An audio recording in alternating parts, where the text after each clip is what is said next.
শ্রীগুরু ভাগবত দ্বিতীয় খণ্ড, রচয়িতা ডক্টর চন্দ্রভানু সৎপতি। আজকে আমরা আলোচনা করব 174 নম্বর পর্ব। এই পর্বে পূর্বজন্মের থেকে শ্রী গুরু এবং শিষ্যের সম্পর্ক সম্বন্ধে আমরা আলোচনা করব।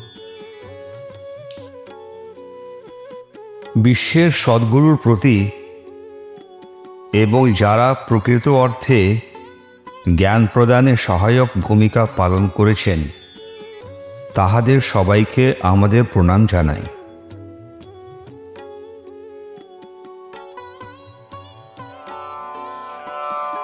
ঈশ্বর প্রাপ্তির পথ পরে গুরু একবার হাত ধরে, শিষ্যের সম্বন্ধ গুরুর সাথে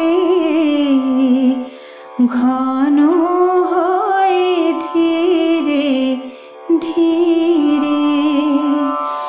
পূর্ব জন্মের যে নিকটতা জাগায় স্বর্গীয় আত্মীয়তা, আনন্দ জাগে দোহার মনে, আত্মা মিশিলে আত্মার শনে। একবার শ্রী গুরু ভক্তকে ঈশ্বর উপলব্ধির সন্ধানে সাহায্য করতে শুরু করলে শ্রী গুরুর সাথে তার সম্পর্ক ধীরে ধীরে নিবিড় হয়ে যায়। তাদের পূর্বজন্মের সম্পর্কের জন্য তাদের মধ্যে একটি দিব্য আত্মীয়তা তৈরি হয়। যখন একটি আত্মা অন্য একটি আত্মার সাথে মিশে যায় তখন উভয়ই ঐশ্বরিক সুখ অনুভব করে। আগের জন্মের পিতা মাতা ভগিনী বন্ধু অথবা ভ্রাতা, শত্রু মিত্র যত প্রাণী আসি করে টানাটানি ঘষাঘষি, ভক্ত একই ভাব সুতোতে জুড়িয়ে থাকে গুরুর সাথে।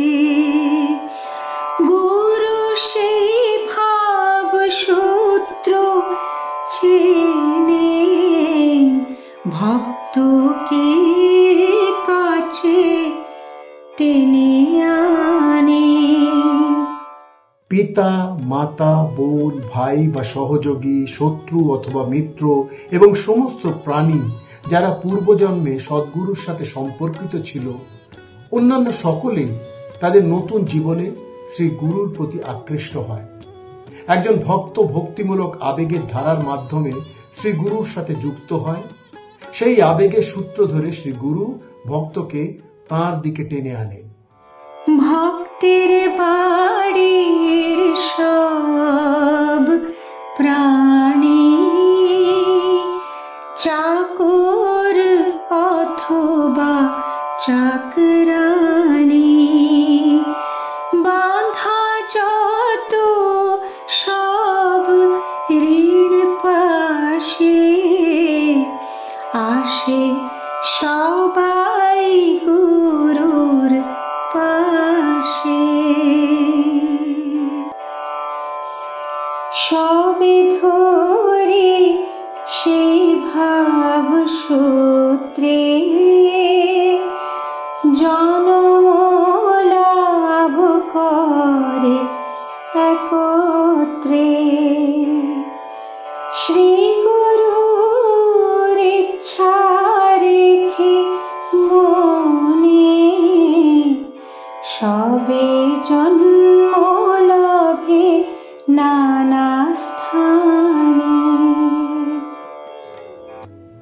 ভক্তের ঘরের সাথে যুক্ত সবাই তার দাস বা দাসীর মতো কোনো সম্পর্ক থাকলে তারা তাদের পূর্বজন্মের ঋণের কারণে শ্রী গুরুর প্রতি আকৃষ্ট হয়।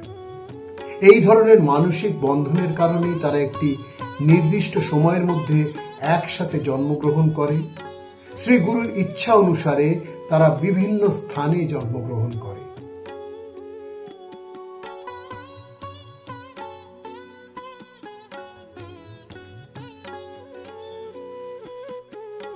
শ্রী গুরুর চরণে আমাদের সবাইকার সাষ্টাঙ্গ প্রণাম।